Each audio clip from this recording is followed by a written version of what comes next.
Hello बच्चों, क्या हाल चाल है। बढ़िया होंगे आप सभी। ठीक है। और पढ़ाई भी अच्छे से कर रहे होंगे। हमारे 2 लेक्चर कंप्लीट हो चुके हैं। जैव जगत इकाई 2 के जैव जगत में कौन सा जैव प्रक्रम में हमारे 2 लेक्चर कंप्लीट हो चुके हैं। ठीक है। आज हमारा तीसरा लेक्चर है और उसमें हम बात करेंगे अप्रकाशीय अभिक्रिया और अमीबा में पोषण। किसकी बात करेंगे? अमीबा में पोषण। मेन इंपॉर्टेंट जो हमारा टॉपिक है वो अमीबा में पोषण है, जो कि बोर्ड पेपर में हाईली इंपॉर्टेंस रखता है। ठीक है। और अप्रकाशीय अभिक्रिया प्रकाश संश्लेषण की मतलब पार्ट है, जो कल रह गई थी कराते समय। स्लाइड की प्रॉब्लम थी, कुछ टेक्निकल इशू था तो इसकी वजह से रह गई थी। बाकी आज हम कवर कर लेते हैं उसको भी, अप्रकाशीय अभिक्रिया को भी, और जो हमारा मेन टॉपिक है अमीबा में पोषण उसको भी अच्छे से पढ़ेंगे। तो स्टार्ट करते हैं बिना टाइम वेस्ट किए हुए। अप्रकाशीय अप्रकाशीय अभिक्रिया किसकी बात करेंगे? अप्रकाशीय अभिक्रिया की बात करेंगे। इस अभिक्रिया में क्या होता है? अगर हम बात करें, इस अभिक्रिया में प्रकाश की आवश्यकता नहीं होती है। क्या नहीं होती है? प्रकाश की आवश्यकता नहीं होती है। इसकी आवश्यकता, प्रकाश की आवश्यकता नहीं होती है।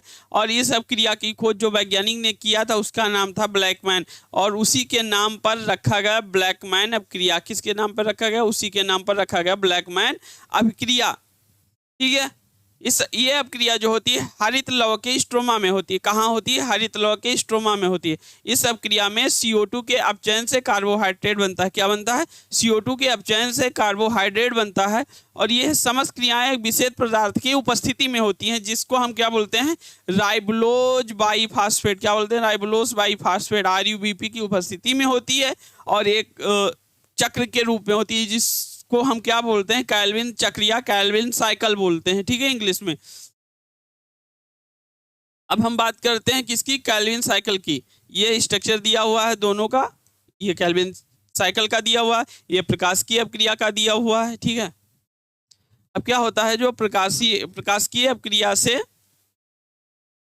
प्राप्त होते हैं, देखो इसमें क्या दिया हुआ है कि कुछ विशेष पदार्थों की उपस्थिति में वातावरण से प्राप्त CO2 का प्रकाशीय अभिक्रियाओं से क्या प्राप्त होता है? NADP+H2 के अपचय के हाइड्रोजन आयन से अपचयन होता है। क्या होता है? NADPH2 का हाइड्रोजन आयन से अपचयन होता है। तो अपचयन होगा तो क्या बनेगा? पागल बनता है। क्या बनता है? पागल बनता है।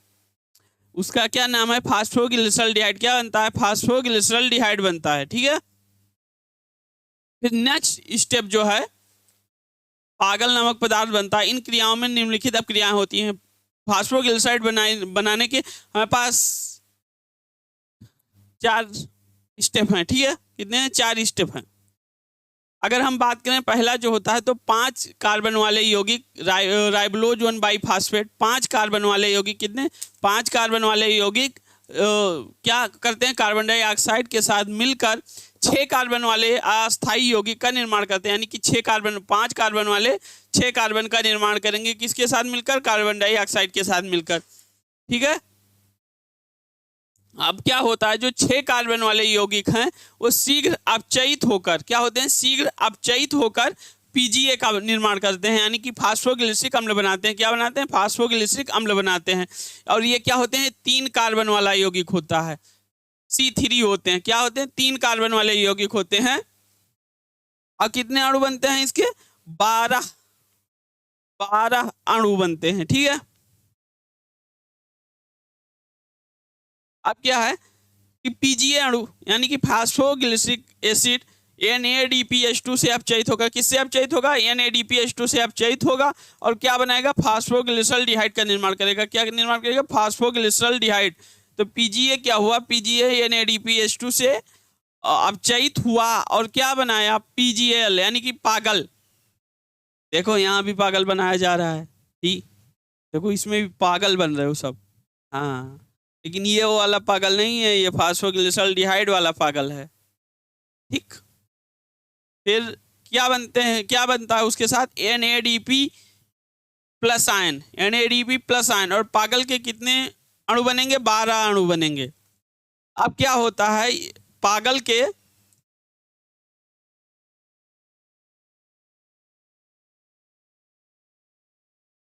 पागल के 12 अणु जब बनते हैं तो इनमें से 10 अणु राइबोलोज बाइफॉस्फेट बनाने के काम में आते हैं। जैसे मान लो पीजीएल कितना फास्फोग्लिसल्डिहाइड कितने बने, 12 बने, तो 12 में से क्या होगा 10 हमारे आरयूबीपी बनाने के काम में आएंगे। किस में आएंगे, आरयूबीपी बनाने के काम में आते हैं। तथा 2 अणु मिलकर अपचयन के द्वारा फास्फोरस शर्करा तथा बाद में शर्करा का निर्माण करते हैं। पहले क्या बनाएंगे, फास्फोरस शर्करा बनाते हैं। क्या बनाते हैं, फास्फोरस, अपचयन के द्वारा फास्फोरस शर्करा बनाएंगे, फिर बाद में शर्करा का निर्माण होता है। ठीक, और फिर क्या होता है, पागल 3 कार्बन परमाणु वाला यौगिक है, यानी कि जो पीजीएल है फास्फोग्लिसल्डिहाइड 3 कार्बन वाले यौगिक हैं, वह स्वयं ही भोजन की भांति काम कर सकता है। वह मतलब क्या है, जो फास्फोग्लिसल्डिहाइड है वो स्वयं भोजन की भांति कार्य कर सकता है। इसके 2 अणु मिलकर पहले एक अणु ग्लूकोज का निर्माण करते हैं। क्या करते हैं, अब देखो जो पीजीएल है फास्फोग्लिसल्डिहाइड, 2 अणु मिलेंगे तो 2 अणु पीजीएल का क्या सूत्र है, C3H5O3। ये क्या है, फास्फोग्लिसल्डिहाइड है। क्या है, फास्फोग्लिसल्डिहाइड है।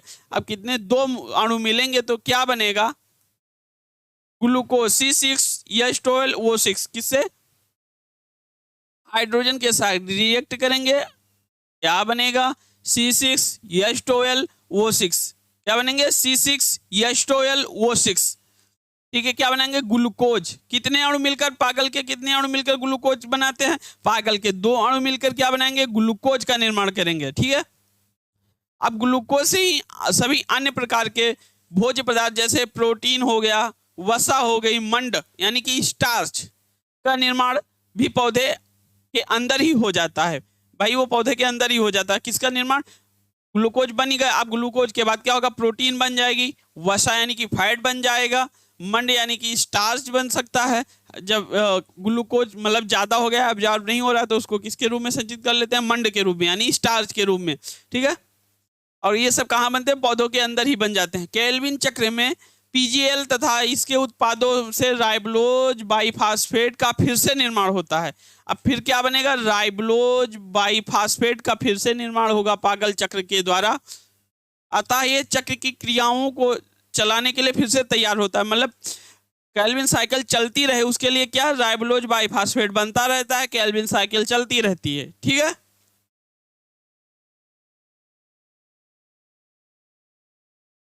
ये चलती रहती है, इसमें तो कोई कंफ्यूजन नहीं है।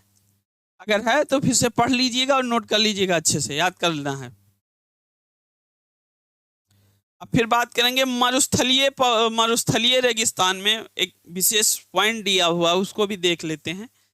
इसमें क्या बात करेंगे कि विशेष मरुस्थलीय रेगिस्तान में पौधे रात में CO2 ग्रहण करते हैं। ठीक है, रेगिस्तान में क्या होता है कि रात में CO2 ग्रहण करते हैं, क्योंकि इनके रंध्र स्टोमेटा रात में ही खुलते हैं। रात में स्टोमेटा खुलेंगे तो क्या होगा, CO2 मध्यवर्ती यौगिक यानी कि माइलिक एसिड के रूप में परिवर्तित होकर पत्तियों में संचित रहता है।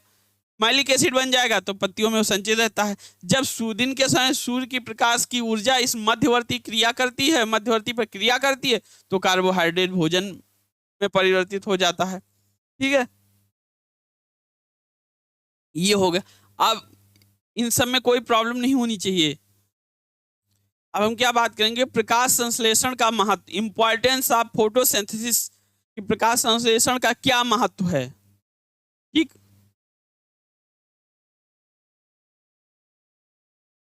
प्रकाश संश्लेषण की बात करेंगे कि प्रकाश संश्लेषण का क्या महत्व है। तो इस प्रक्रिया के दौरान भोजन निर्माण होता है। क्या निर्माण होता है, भोजन निर्माण होता है, जिसमें मनुष्य तथा अन्य जीव जंतुओं का पोषण होता है। जिससे क्या होगा भाई, प्रकाश संश्लेषण के द्वारा पेड़ पौधे अपना भोजन बनाएंगे, तो जिससे मनुष्य तथा जीव जंतुओं का पोषण होगा पौधों से। ठीक है, और फिर क्या होगा, इस प्रक्रिया में ऑक्सीजन का निर्माण होता है। ऑक्सीजन का निर्माण होगा, और ऑक्सीजन क्या है, हमारे जीवन जीने के लिए बहुत ही अति आवश्यक है।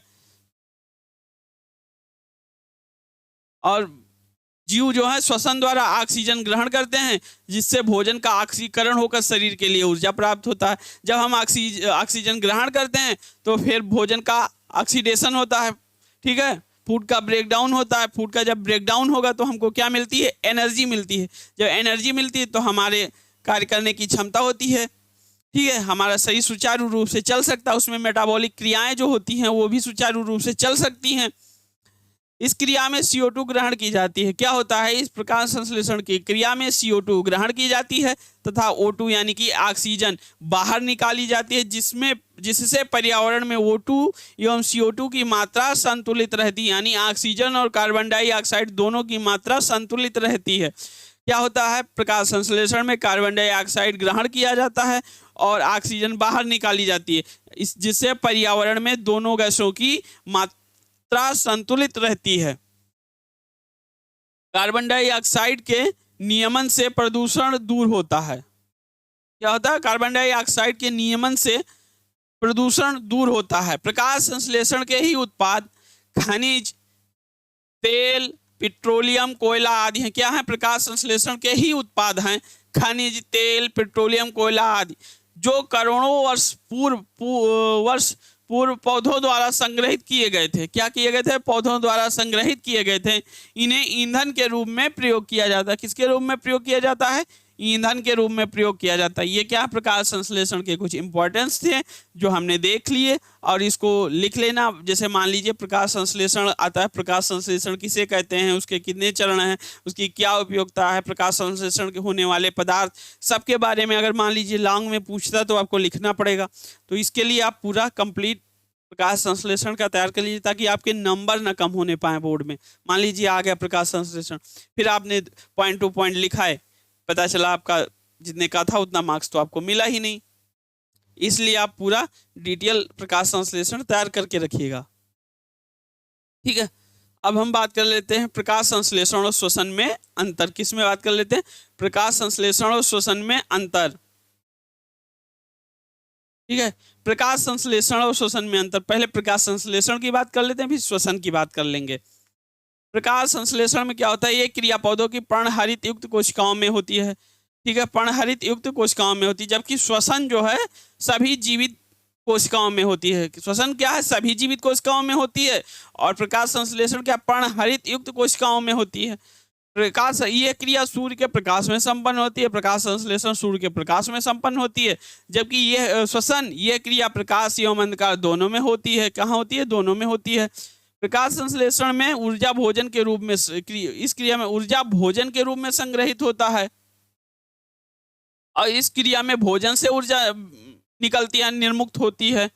प्रकाश संश्लेषण में ऑक्सीजन बाहर निकलती है, CO2 अवशोषित होती है, जबकि श्वसन में ऑक्सीजन प्रयुक्त होती है, CO2 बाहर निकलती है। प्रकाश संश्लेषण एनाबोलिक क्रियाएं हैं, एनाबोलिक रिएक्शन यानी उपचय क्रिया है, जबकि श्वसन क्या है, कैटाबोलिक क्रिया है, यानी कि कैटाबोलिक अपचय क्रिया है। यह संश्लेषणात्मक क्रिया है प्रकाश संश्लेषण, यह विनाशकारी क्रिया है। क्या है ये, विनाशकारी क्रिया। इसमें क्या संश्लेषण यानी कि इसमें फॉर्मेशन होगा, इसमें बनेगा, इसमें क्या होगा, विनाश होगा।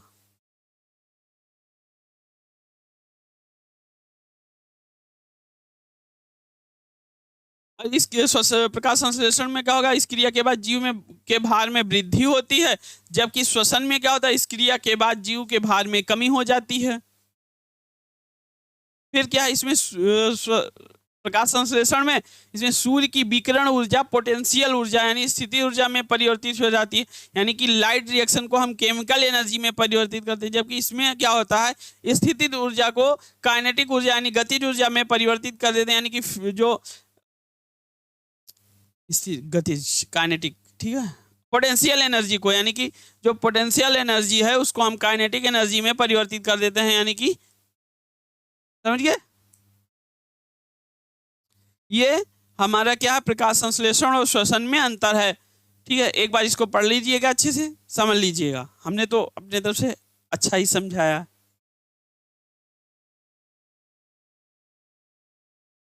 अब हम बात करेंगे अमीबा में पोषण। बच्चों अमीबा में पोषण जो है वो हाईली इंपॉर्टेंस रखता है बोर्ड के पेपर में, ठीक है। इसकी बहुत बार बोर्ड ने इसको पूछा, अमीबा में पोषण किसे, अमीबा में पोषण कैसे होता है, अमीबा का मतलब क्रियाविधि समझाइए पोषण की, सारी चीजें इसने पूछ रखी है बोर्ड ने, ठीक है।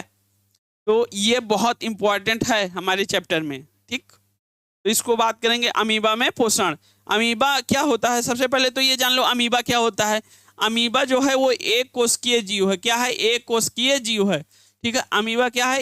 एक कोशिकीय जीव है। अमीबा कैसे होता है? ऐसे ऐसे ऐसे ऐसे ऐसे ऐसे बना दो और यहाँ केंद्रक बना दो, ये हो गया अमीबा।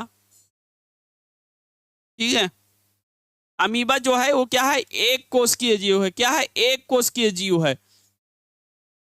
अमीबा में पाचन अंग नहीं पाए जाते हैं। क्या होता है? अमीबा में जो है पाचन अंग नहीं पाए जाते हैं। फिर कहोगे पाचन कैसे होता है? भाई अंतर ग्रहण करते हैं ये। जैसे मान लीजिए कोई चीज है, इनके पास कोई भोज्य पदार्थ आ गया, इनके पास कोई भोज्य पदार्थ आ गया तो क्या करेंगे? अपना शेप चेंज कर लेंगे, कूटपात के द्वारा उस भोजन को ग्रहण कर लेते हैं। ठीक है, ऐसे भोजन करते हैं ये अपने भोजन को अवशोषित नहीं करते बल्कि अंतःग्रहित करते। क्या करते हैं? अंतःग्रहित करते हैं। अमीबा जिस प्रकार भोजन ग्रहण करता है उसे हम फेगोसाइटोसिस कहते हैं। क्या कहते हैं? फेगोसाइटोसिस कहते हैं। ठीक है, अमीबा जिस प्रकार भोजन ग्रहण करता है उसे हम फेगोसाइटोसिस कहते हैं। क्या कहते हैं? फेगोसाइटोसिस कहते हैं।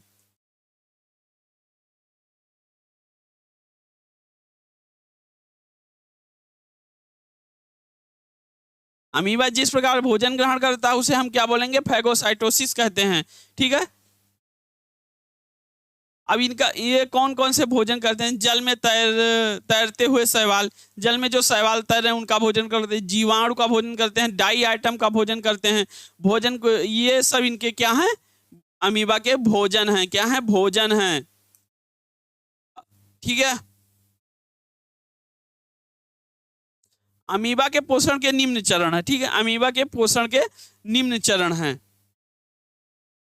तो अमीबा के पोषण के कौन कौन से चरण हैं? तो सबसे पहले अंताग्रहण, फिर दूसरा आएगा पाचन, फिर तीसरा आएगा अवशोषण, फिर चौथा आएगा स्वांगीकरण। ठीक है, चौथा आएगा स्वांगीकरण, फिर आएगा बहिक्षेपण। अंताग्रहण यानी कि इंजेक्शन, फूड को कैसे खाएगा, कैसे क्या करेगा। ठीक है, अमीबा जब भोजन के संपर्क में आता का जब अमीबा भोजन के संपर्क में आई है तो क्या हुई? उसे अपने कूड पादों के द्वारा चारों तरफ से घेर लेता। मान लो ये भोजन है, मान लो ये भोजन है। क्या है? भोजन है। ठीक,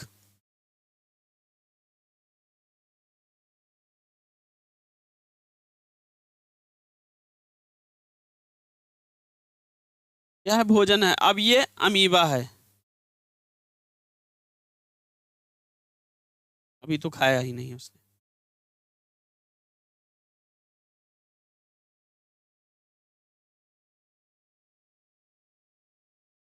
ठीक है, क्या है?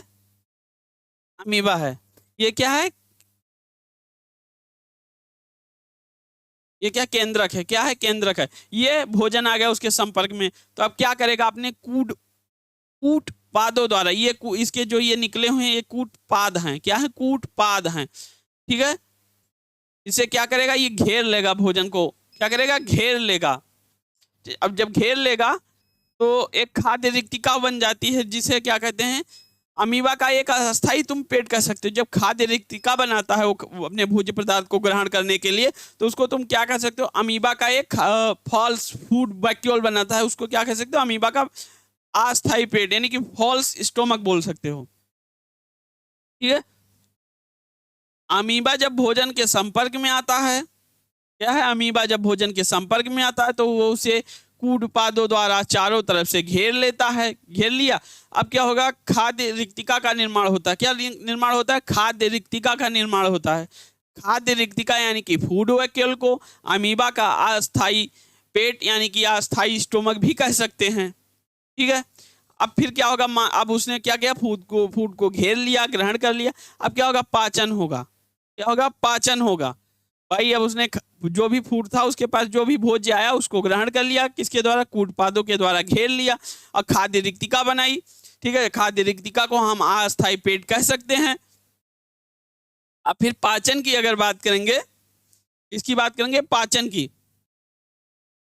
तो अमीबा की खाद्य रिक्तिका में ट्रिप्सिन, पेप्सिन, इमाइलेज, नामक एंजाइम पाए जाते हैं। क्या कौन कौन से एंजाइम पाए जाते हैं? जैसे भाई हमारे में भी डाइजेशन के लिए एंजाइम होते हैं, ठीक है। पैनक्रेटिक जूस होता है, इंटेस्टाइनल जूस होता है, और बाइल जूस होता है। ये सारे जूस होते हैं, इसमें क्या प्रेजेंट है? एंजाइम प्रेजेंट होता है। तो इसमें भी पाचन में, अमीबा में भी के पाचन के लिए क्या प्रेजेंट होंगे? एंजाइम प्रेजेंट होंगे, जो फूड का क्या कराएंगे? ब्रेक डाउन कराएंगे। ऐसे तो फूड डाइजेस्ट हो ही नहीं जाएगा। तो इसमें कौन कौन से एंजाइम प्रेजेंट होते हैं? पहला प्रेजेंट होगा ट्रिप्सिन, पेप्सिन, एमाइलेज नामक 3 एंजाइम प्रेजेंट होते हैं। कौन कौन से? ट्रिप्सिन, पेप्सिन, एमाइलेज, ठीक है। जो क्या करते हैं? भोज्य कण का पाचन करते हैं। क्या करते हैं? भोज्य कण का पाचन करते हैं। कौन कौन से? ट्रिप्सिन हो गया, पेप्सिन हो गया, एमाइलेज हो गया, ये सब क्या है? एंजाइम है जो भोजन का पाचन करते हैं। किसमें पाचन करते हैं? अमीबा में पाचन करते हैं। अब भाई पाचन हो गया, अब जब पाचन हो गया तो उसका अवशोषण होना चाहिए, ठीक है। अवशोषण होगा तो अवशोषण क्या होता है? बचे हुए भोजन का, यानी कि कोशिका द्रव्य में विस्तृत कर देते हैं। क्या कर देते हैं? विस्तृत हो जाता है। कोशिका द्रव्य में विस्तृत कर देते हैं, विस्तृत हो जाता है, ठीक है। अवशोषण होगा कि जो बच्चे पचे हुए भोजन, अब भाई भोजन पच गया, डाइजेस्ट होगा, तो उसका क्या होगा? कोशिका द्रव्य, यानी, ठीक है। या कोशिका द्रव्य ना लिखकर अगर हम यहाँ लिखना चाहें तो इंडोप्लाज्म लिख सकते हैं। इंडोप्लाज्म में विस्तृत हो जाते हैं। अब हम बात करेंगे स्वांगीकरण, ये भी इंपॉर्टेंट है इसमें, ठीक है। स्वांगीकरण इसकी बात करेंगे हम, स्वांगीकरण की बात करेंगे। भाई क्या हो गया? हमारा अंतर्ग्रहित हो गया, यानी अंतर्ग्रहण हो गया, इंजेशन हो गया, फिर डाइजेशन हो गया, फिर अवशोषण है, फिर स्वांगीकरण है, फिर बहिक्षेपण है, ठीक है। क्या है? बहिक्षेपण है। तो ये सब हो गए, ठीक है। अवशोषण तथा स्वांगीकरण को एब्जॉर्प्शन तथा एसिमिलेशन बोल सकते हैं। फूड का एसिमिलेशन, यानी कि, ठीक है। अब स्वांगीकरण की अगर बात करें तो अवशोषित पदार्थ का जीव द्रव्य का हिस्सा बन जाना। क्या है? अवशोषित पदार्थ का जीव द्रव्य का हिस्सा बन जाना स्वांगीकरण कहलाता है। क्या कहलाता है? अवशोषित पदार्थ का जीव द्रव्य का हिस्सा बन जाना स्वांगीकरण कहलाता है। क्या कहलाता है? स्वांगीकरण कहलाता है। फिर बात करेंगे अवशोषित भोजन का एक भाग श्वसन द्वारा ऊर्जा उत्पन्न करने में और शेष भाग वृद्धि करने में खर्च होता है। क्या होता है? अवशोषित भोजन का एक भाग श्वसन द्वारा ऊर्जा उत्पन्न करने में और शेष भाग वृद्धि करने में खर्च होता है। भोजन के स्वांगीकरण से क्या होता है? भोजन के स्वांगीकरण से अमीबा में आकार की वृद्धि होती है। अमीबा भाई कैसे बढ़ेगा? भोजन के स्वांगीकरण से अमीबा के आकार में वृद्धि होती है। क्या होती है? वृद्धि होती है। और बात करें अगर अमीबा में प्रजनन कैसे होता है, तो अमीबा में प्रजनन विखंडन द्वारा होता है। किसके द्वारा होता है? विखंडन द्वारा।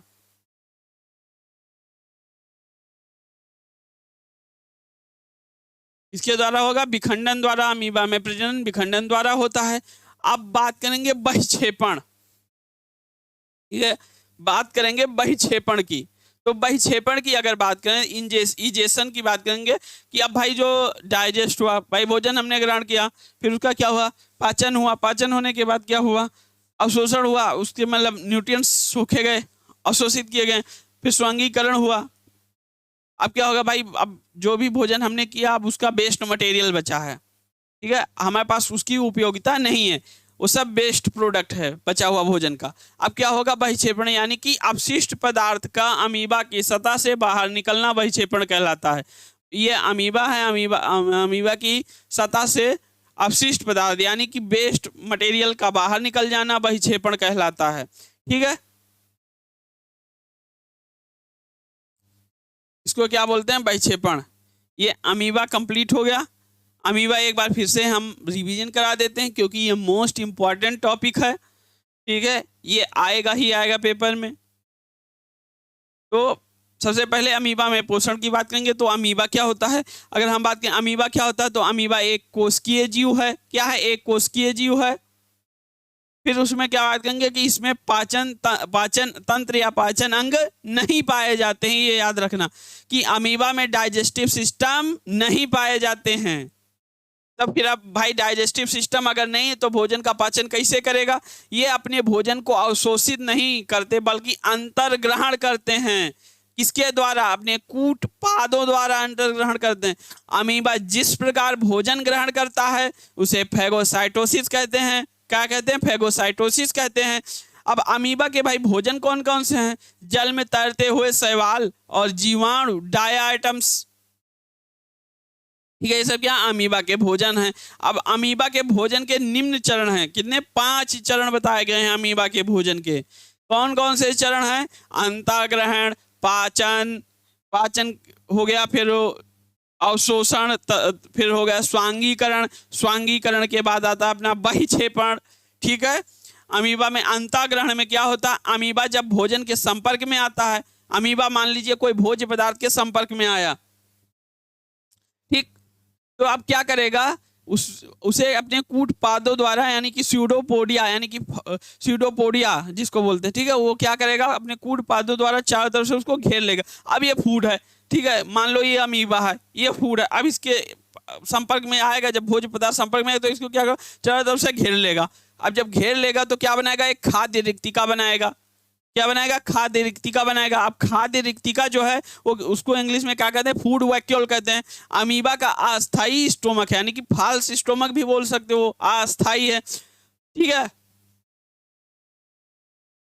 अब फिर बात करेंगे, अब भाई उसने क्या किया? फूड को ग्रहण कर लिया। अब क्या होगा? पाचन किसकी? अमीबा की खाद्य रिक्तिका में कौन कौन से एंजाइम प्रेजेंट होंगे? Trypsin, pepsin, amylase, 3 enzyme present हो गए पाचन कराने के लिए। भोज्य कण का पाचन कर देते हैं 3 एंजाइम। कौन कौन से? ट्रिप्सिन, पेप्सिन, एमाइलेज, ये तीनों एंजाइम भोज्य कण का पाचन कर देते हैं। अब जब पाचन होगा तो अवशोषण होगा, बचे हुए भोजन का एंडोप्लाज्मिक में विस्तृत हो जाना है, ये हो गया। अब स्वांगीकरण की अगर बात करें तो स्वांगीकरण अवशोषित पदार्थ का जीव द्रव्य का हिस्सा बन जाना, कि अवशोषित पदार्थ का जीव द्रव्य का हिस्सा बन जाना स्वांगीकरण कहलाता है। क्या कहलाता है? स्वांगीकरण कहलाता है।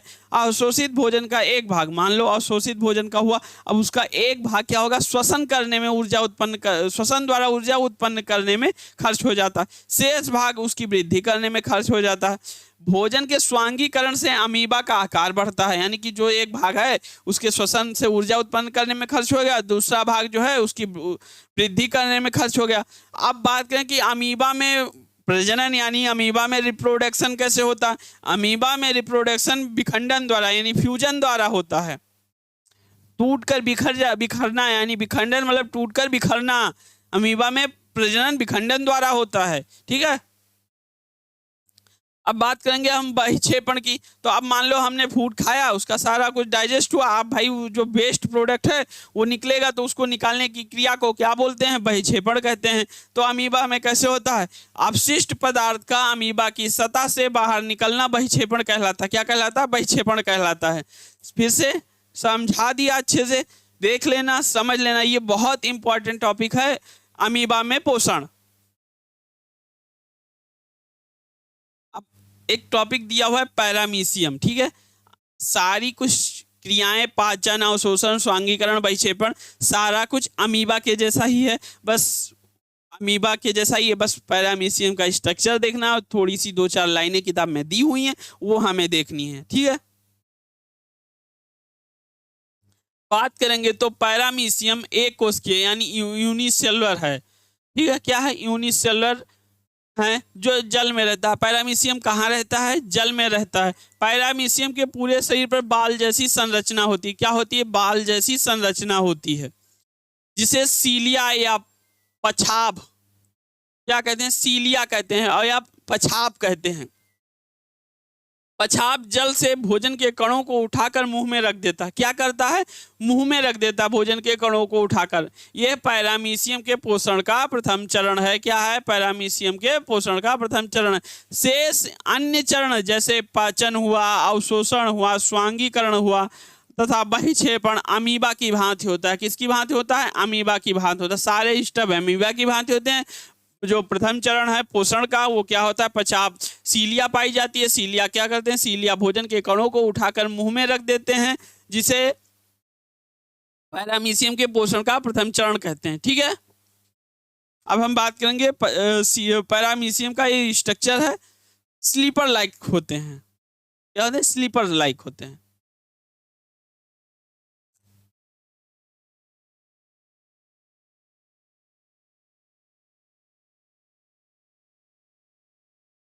क्या होते हैं? स्लीपर लाइक होते हैं। ठीक है, स्लीपर लाइक होते हैं। तो ये क्या है? पछाब। ये क्या है? पछाब। सीलिया, इसको क्या बोलेंगे?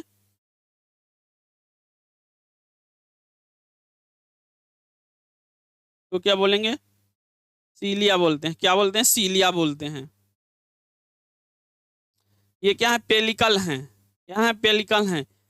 संकुचनशील, ये क्या है? संकुचनशील। रिक्तिका क्या है? केंद्रक। गुरु केंद्रक, लघु केंद्रक। इसमें दो केंद्रक पाए जाते हैं। पैरामीशियम में दो केंद्रक पाए जाते हैं, गुरु केंद्रक और एक लघु केंद्रक। एक कोशिका मुख है। क्या है? कोशिका मुख है।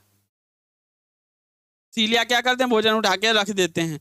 और ये क्या है? खाद्य रिक्तिका है। क्या है? खाद्य रिक्तिका, यानी कि फूड वैक्यूल है। क्या है? फूड वैक्यूल है।